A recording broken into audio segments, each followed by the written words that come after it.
Why do people do business with us? Now, that might seem like a rhetorical question because we all know the answer is trust. That's why people do business with us. Well, the fact of the matter is that trust is something that is not developed. If they don't know you, then they can't trust you. We've all heard the phrase, people, do they like you? Do they know you? Do they trust you? And that's the objective for any business, is to establish that trusting relationship with people, because that helps with a long-term relationship. But here's the sticky wicket about that, is that trust is not built until after you start doing business with them. So what happens in advance that helps them to make that first decision to work with you? And that's where credibility comes in, right? Credibility is where we start to establish with people, our experience. We use social proof to prove to them who we are. We're respectful in the way we do business and the way we communicate with people. We try to show our dependability, our accountability. We try to show our breadth of relationships with people, how long we've been doing business with people, and that shows that they trust us. So that's kind of social proof that they should work with us. We try to be transparent. We show our capabilities with people. All of that establishes credibility up front. And then we hope that when you put all of that together, that helps to create a little bit of trust, just enough trust where they say, okay, I'll give you a try, right? But here's the thing now. The thing now is that the internet has essentially changed the way we develop trust, the way we communicate credibility, the way we communicate with our audiences. And as a result, things have changed a lot. Now, let me share with you some statistics. You might be aware of some of these statistics. You might not be, but let's just take a look at some of these first. Okay, so let me bring up my PowerPoint, because I'm going to do a fancy damn PowerPoint this week. That's right. Okay, so we're talking about trust and credibility.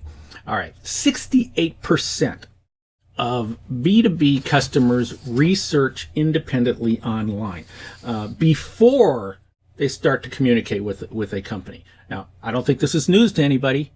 I don't think this is news, because we do that, right? When we are looking for a product or service, when we are looking for a solution to a problem, and when we have a new project out there that maybe we don't have the exact right resources, or our resources are old, or maybe they just don't have the capability, then we go online. That's what we do. And that's what our customers do. That's what our prospects do, I should say. That's what our moose do. 68% of them are online researching and gathering information without us even knowing about it, right? We don't even know they're there. If they've come to our website, we don't even know that they're there. Google said 71% of initial online research begins with a generic query. Again, that makes perfect sense. See, most of the time, we are not going in and entering a company name, all right, to go try to track them down. Most of the time, we are putting in a problem. We're putting in a question, a query that relates to something that we are looking for a solution. And then that starts to give us information about who might be out there that can help us with that.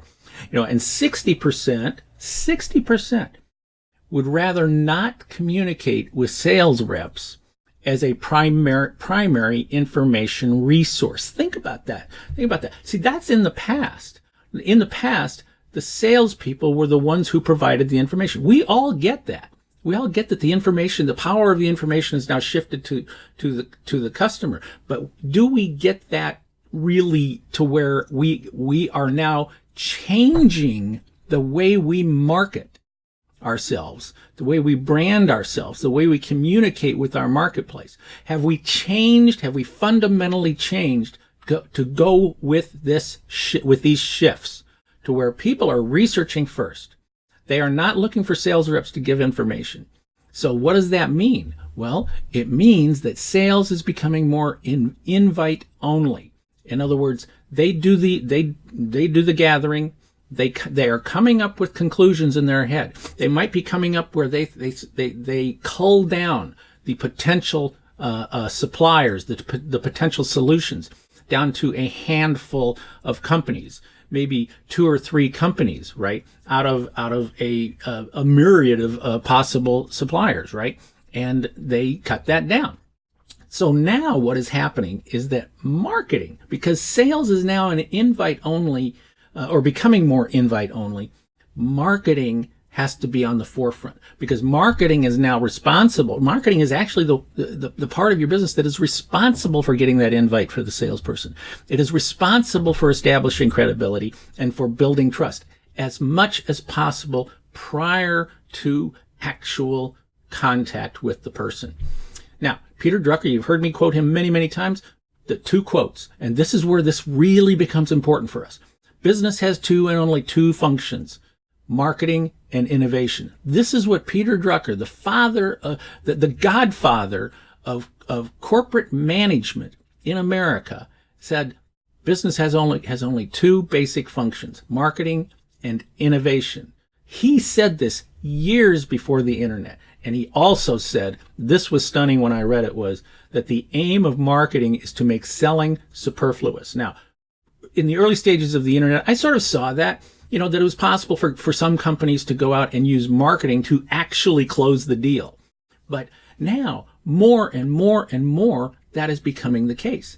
And the statistics from both Forrester and Google back that up big time. Now here he is. He's saying the aim of marketing is to make selling superfluous. So now, do I believe that selling is going to become superfluous? Not for everybody. No, of course not. Absolutely not. Selling is still going to be extremely important. But the first point of contact is not the salesperson. Because that person who that salesperson is calling on, they've already done their homework. They've already done their homework. And they wouldn't even invite the salesperson to come in if they didn't. So here's what we really must understand, is that our marketing must establish trust and credibility. So what is going on? Now, we have come up with a solution. And normally I don't do this on my weekly videos, but I'm doing it this week because I think this is so important. Kay and I my smoking hot wife, Kay and I have put together a new program called the Uncopyable Marketing Machine, because we want to help you get over that hump of you've got to get out of the old way of marketing, the old way of communicating with the marketplace where you're just announcing, and that's not even marketing actually, that's just advertising. Where you're announcing, where you are actually creating you are creating credibility, you are building a level of trust with them, and you're getting the invite. So we have created the Uncopyable Marketing Machine, and it's an online course that includes multiple lessons. The lessons include knowing and understanding your moose. Okay, big thing, right? Really knowing them and understanding your moose, because probably the single most important tool or factor or component or criteria in your success is going to be targeting the exact right people and knowing them better than your competition. We're going to teach you how to create that bait that establishes credibility, that establishes trust, but it also gets the moose to raise their hand and they say, yeah, you're in the finals. You're in the finals. You're down into the finals. And so now we're going to send you an invite. We're going to help you develop that trust and credibility, like I just said, through your messaging. We're going to help you to identify the exact right media that you should be using, the tool that you should be using to communicate with them, whether it's social media, whether it's billboards, whether it's sandwich boards, we don't know. But we want to help you find the one that's exactly right for you. In addition, we want to help you to accelerate the moment of truth. Many times, we don't have control over when they're going to make that decision to purchase. But there are ways that you can do that you can influence it. Not always, but if there are ways to do it, then we want to help you. We want to help you to differentiate yourself from the competition. So critical in today's world. People do not buy from you because you are similar to the competition. So they are not going to invite you for that face-to-face meeting, or they're not going to invite you to finally come in and talk to them if they feel like you're just similar to the competition. We're going to help you. Probably the most important skill that any marketer can ever learn how to do is write great copy and develop great headlines. So we're going to teach you how to do just that. mapping the client's experience, because the experience that they go through with you is so important. Some people call it mapping the customer's journey. But my clients, my consulting clients have literally unanimously said this is one of the most important tools that they have learned how to do, is mapping the client's experience. We're going to add some other stuff in there for you to make it even more valuable, not just teaching you, but also to where you are working and coming up with your own plan of attack. We've got a Moose persona worksheet where you answer the questions and you develop a persona, or as some people call it, avatar, about your exact right target market. You're going to have a branding worksheet where you're going to go through a series of questions to help you identify what is the branding proposition, your big promise that you're making to the marketplace. Obviously, copywriting, we want to make you do some copywriting, so there's going to be some copywriting worksheet that's going to help you answer questions that will help you write the exact right copy to get the attention of your moose. Customer spend worksheet. This is something that's a little bit offbeat, but I feel is important, is that, in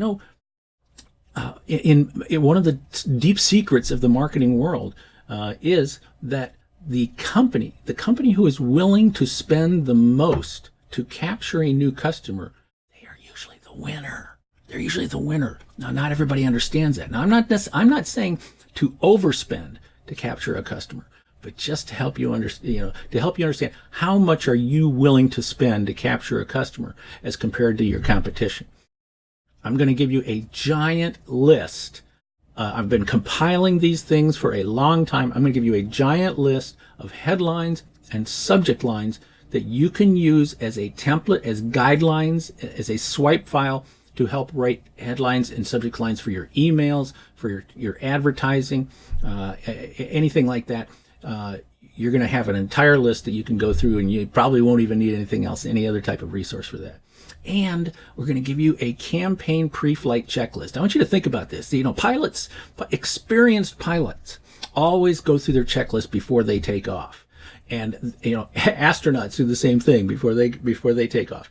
We think that when you are building a campaign, when you're getting ready to launch that, hit that button to click send or whatever it is, or you put them in the envelope, we're going to give you a pre-flight checklist where you go through and you answer these questions and you check, and you make sure that everything is in order and everything is done and ready to go. Because you don't want to send something out and then all of a sudden find out, oh my gosh, we made a mistake there, we totally forgot to do this, or we did a terrible job of that. We're going to give you that campaign pre-flight checklist.